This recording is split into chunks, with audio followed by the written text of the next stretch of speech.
Adventures of Rocky and Bullwinkle and Friends. Starring the Jet-A Jerry O'Lace, Rocket J. Squirrel, and his pal, Bullwinkle the Moose. Hi, glad to see you again. Likewise. We got some great things on the show today. Like what? Like what? Well, you ought to know, Bullwinkle. You're in some of them. Well, let's get started.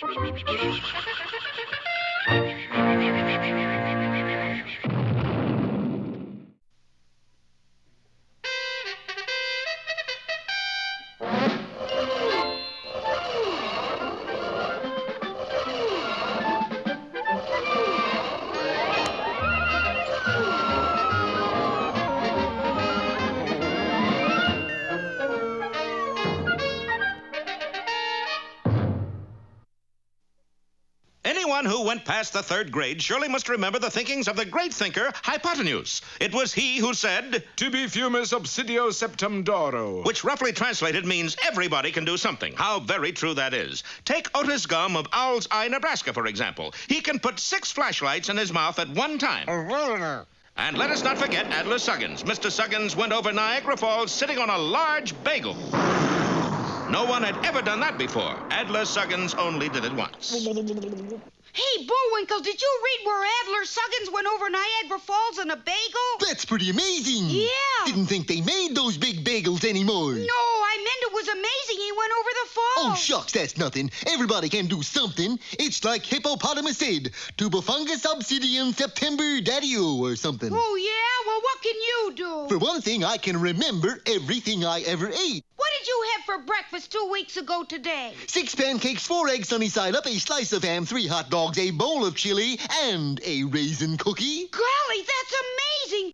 Just talent, I guess. Of course, Rocky and Bullwinkle didn't know it then, but the simple fact that Bullwinkle can remember everything he ever eats is about to cause them both big trouble. For at that very moment, in the underground hideout of Boris Badenov... Boris, are you in that trunk? Nobody here but us souvenirs. Stop hiding, Boris. Fearless Leader is calling on radio. I can't talk to him, honey bun. Fearless Leader is mad with me because I still didn't get Elliot Ness. Don't be silly. He can't bite you over radio. Oh, boy, you don't know Fearless Leader. Hello, handsome Fearless Leader. I like you better than any Fearless Leader in the world. Yes. I mean, I know I bungled last 3 foreign and 3 jobs, but I don't want to be liquidated. You know I can't stand pain.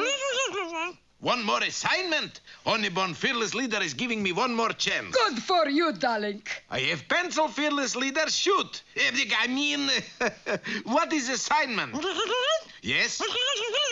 Yeah, got it. And don't worry, Fearless Leader. This time I will not fail. Cross my heart and hope to die.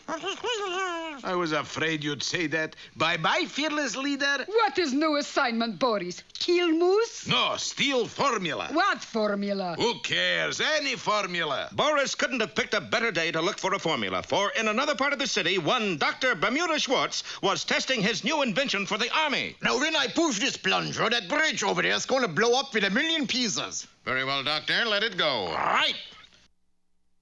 Amazing, that bridge blew up without a sound. I thought you'd notice that. Congratulations, Doctor. You have invented the first silent explosive. I call it Hush-a-Boom, and you've got to admit, it's a little bit different. Now, it's very difficult to keep a thing like a silent explosive quiet. So when the 3 o'clock paper hit the streets... X-ray, X-ray, Hush-a-Boom goes over with bang. Read all about it.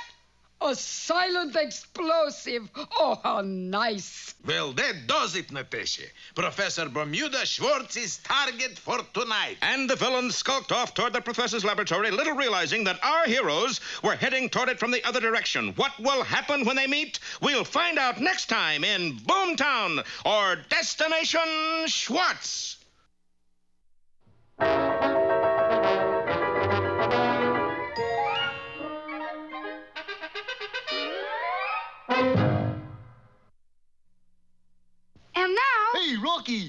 me pull a rabbit out of my hat. Again? Nothing up my sleeve. Presto! No doubt about it. I gotta get another hat. Now here's something we hope you'll really like.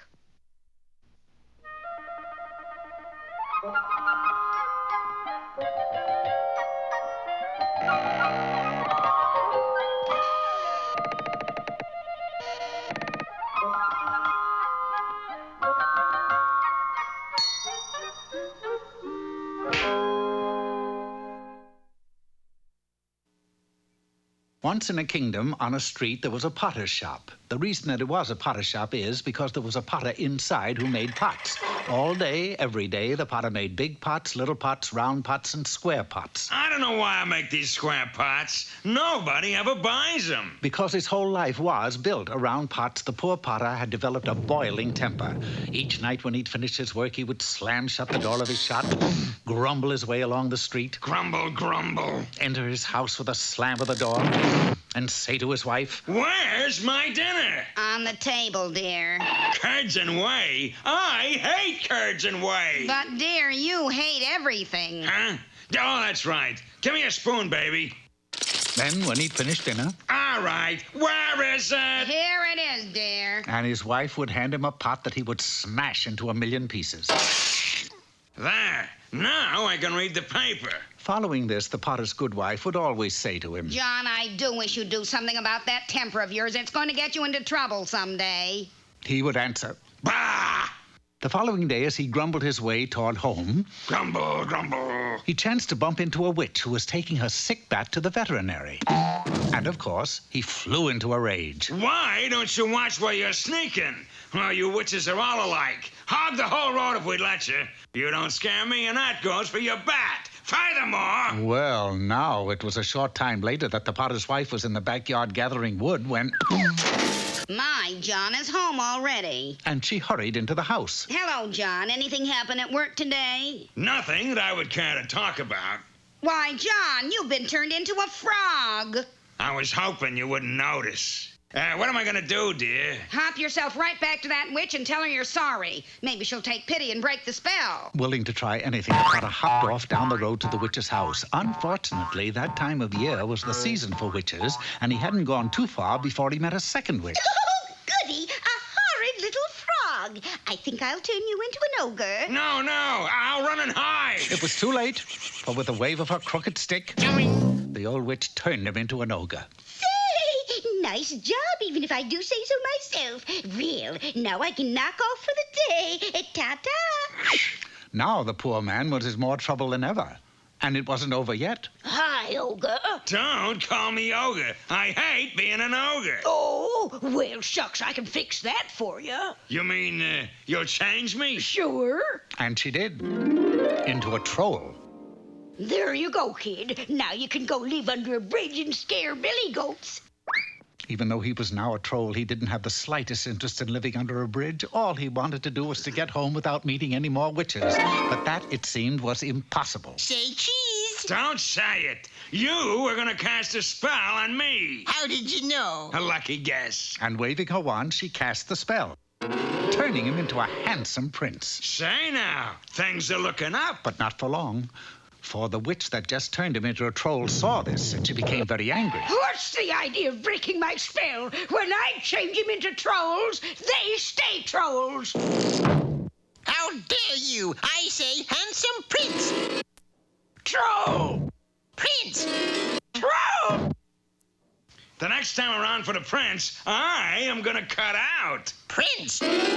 The second he turned into the handsome prince, off he ran as fast as he could go. He had made it to the town and was just a few blocks from home when... Oh, you blockhead. You are a nut. Why don't you... Too late. Too late did he realize that it was the same little witch who had turned him into a frog in the first place. Ma'am, would it help to say that I'm sorry? I guess not. Sadly, the potter went home to his wife, resigned to the fact that he would live out his days as a frog. This, of course, would have been a very unhappy ending, except that this is a fairy tale, and in fairy tales, beside witches, ogres, and the likes, there are good fairies. Good Potter. It was letting your temper boil over that got you into all of this trouble in the first place. But I think you've learned your lesson. Therefore, I will help you. Boy, it sure feels good to get out of that wet skin. And you, good wife, must always watch your husband to make certain that his temper never boils over again. Farewell. Well, sir, the potter's wife did watch her husband. She watched him when he slept, watched him when he ate, and watched him from morning to night as he made pots in his pot shop. They lived happily from that day to this, and never again did he lose his temper, for, as we all know, a watched potter never boils.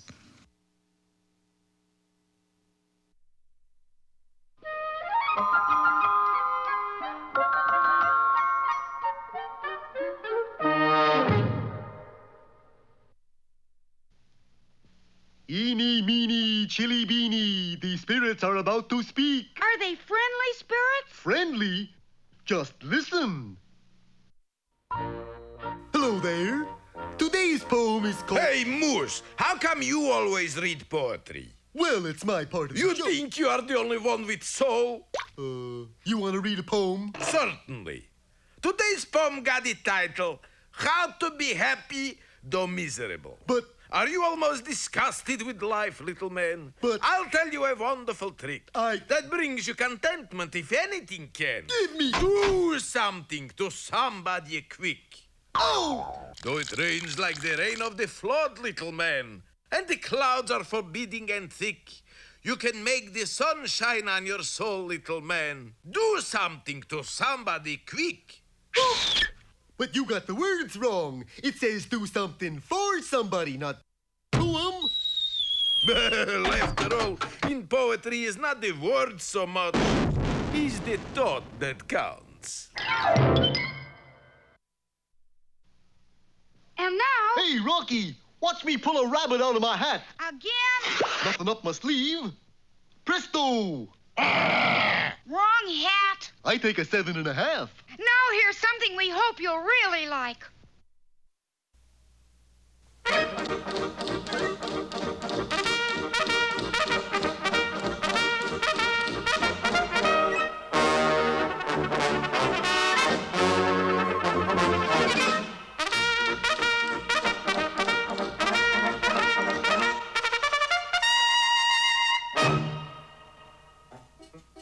Deep in the heart of the Northwest Canadian woods, a mysterious character wearing a cap and puttees was seen skulking. There will be no skulking in these woods, sir. So who's skulking? I'm looking for talent. In the Northwest Canadian woods, talent for what? For Majestic Pictures. I'm looking for a new matinee idol for the movies. What's a movie?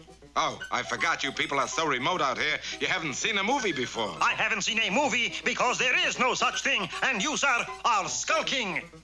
So as I was trying to tell the Smounty, sir, I am a talent scout for Majestic Pictures, and I'm looking for the new silent matinee idol, a man who is brave, stalwart, handsome, strong. I'm your man. Trustworthy, cute. Say, this is him. Look at that profile. Why, that's Snidely Whiplash.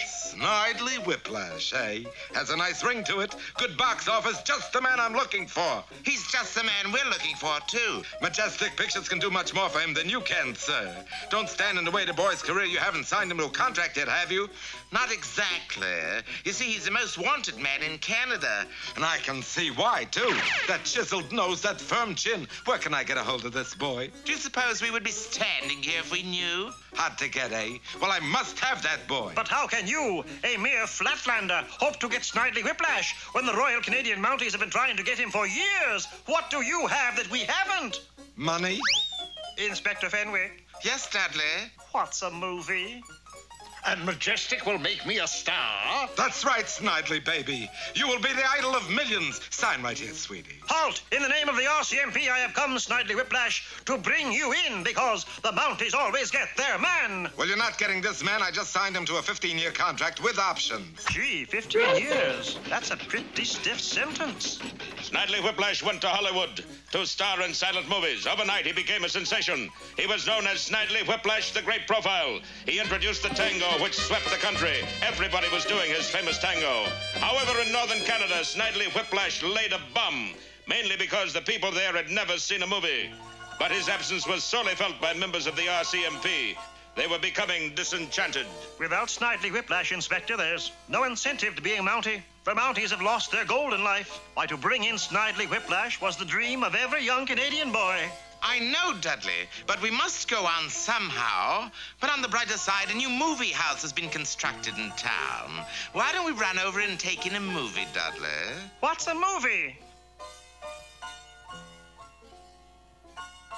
You are under arrest, Snidely Whiplash, in the name of the Mounted Police. Oh, come, Dudley, it's only a movie. So that's a movie. It seemed so real, Inspector. There he was, arch-villain Snidely Whiplash. Oh, Dudley, I hate to be a nag, but don't you think just occasionally you could bring in a man? With Snidely Whiplash gone, they just don't seem important enough to bother with. But then the one thing happened that none of them had foreseen. Talkies. Oh, Snidely, tell me again that you care for me. A little. May, I would move heaven and earth for you. I would swim the deepest river, scale the highest mountain. Why are they laughing at Snidely, Inspector? It's the voice, Dudley, can't you see? The voice is so funny. I don't find that it's funny at all. In fact, I think he has rather a pleasant voice. Well, Dudley, I think this washes up Snidely Whiplash in Hollywood. I certainly don't see why.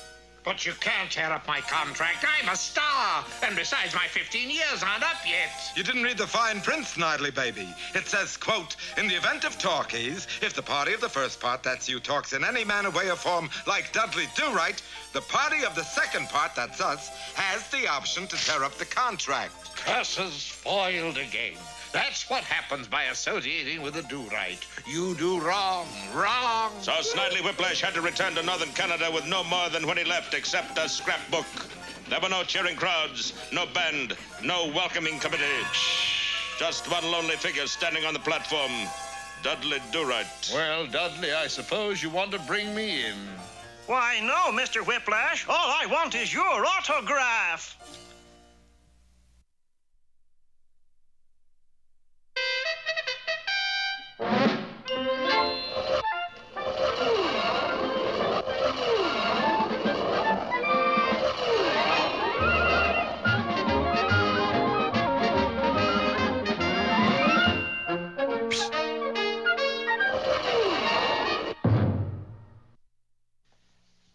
Last time, you remember, we heard quite a discussion of Bullwinkle Moose's one outstanding talent. You can remember everything you ever ate? Every time I swallow, it's a stroll down memory lane. Meantime, a short distance away, a professor named Bermuda Schwartz had just developed a silent explosive called Hush-a-Boom. This, of course, gave him A1 priority on Boris's hate parade. But, Boris, how you going to steal the formula? Steal it? He's going to tell it to me. Tell it to you? Why should he? Observe, Natasha. And the wily villain ducked out of sight and reappeared a moment later dressed as an old lady. Boris, this makes him tell you the formula? Certainty. What boy would keep a formula from his own mother? His mother? Who's there? Bermuda, baby, it's time. I know that, but who are you? Burmy boy, you don't know your own mother? Mommy! Come in, Mommy! Tell me where you got the mustache. And Boris entered the house with a gullible professor. An hour later, he emerged smiling triumphantly. Boris, you got it? Natch, I got it. What took you so long? I had to bake my boy his favorite cake. You baked a cake? It's the least a good mommy can do. Well, see what you can do about that, Mommy. Sure enough, coming toward them were Rocky and Bullwinkle, who, oddly enough, had no idea at all of what was going on. What's all about that? You hear, Boris, they're not even in on the plot. We don't take chances. Come on, I got idea. And the two villains approached the proprietor of a nearby fruit cart. Hey, you want to sell me this fruit cart? Sure, that'll cost you $50,000. $50,000? You out of your mind? You got no choice, so you gotta buy it. We do? You in a bad trouble. You stole a formula from a Professor Schwartz, and now you gotta hide from a moose and a squirrel. Hey, how come you know all this? What do you think? I don't watch the Bullwinkle show. Well, I got no choice. I gotta hand it to you. Okay, let me have it. Boris, he trusted you. Yes, apparently he doesn't watch the show regularly. But I don't understand, darling. How will this keep formula safe? Watch carefully. I write formula down on inside of banana. Zip up the peel, tear up the paper. Now all we got is banana. Who would suspect it hides formula? I would. Oh, you're sneaky, no good, Natasha. Oh, Boris, you do care, don't you? Hush, here comes Moose and Squirrel. And at that moment, fate played her final card. For instead of passing the innocent-looking fruit cart, Bullwinkle stopped and said, "See, I'd sure like a banana right now. How much are they?"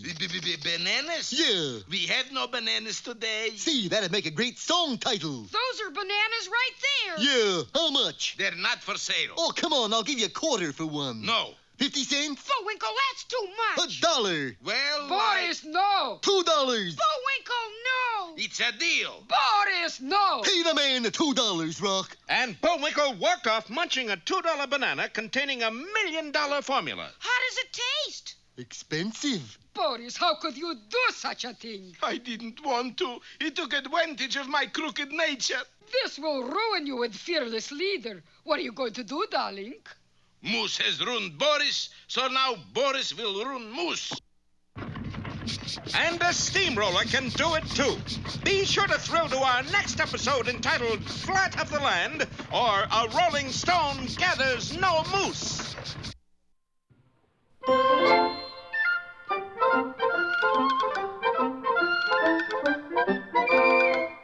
Well, I guess that about wraps up another Rocky show. Certainly hope you enjoyed it. I did. I always say. Bullwinkle, time for us to go. Already? Okay, but first, here are some of the people who made this show impossible.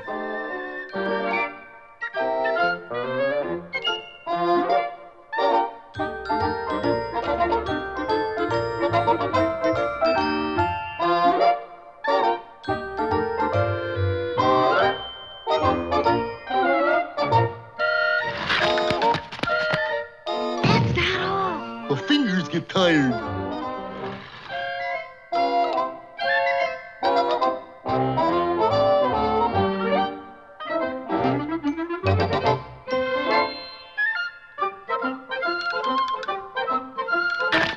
Oop! Got away from me again. Well, see you next time. Ready, Bullwinkle? Hurry! Oop!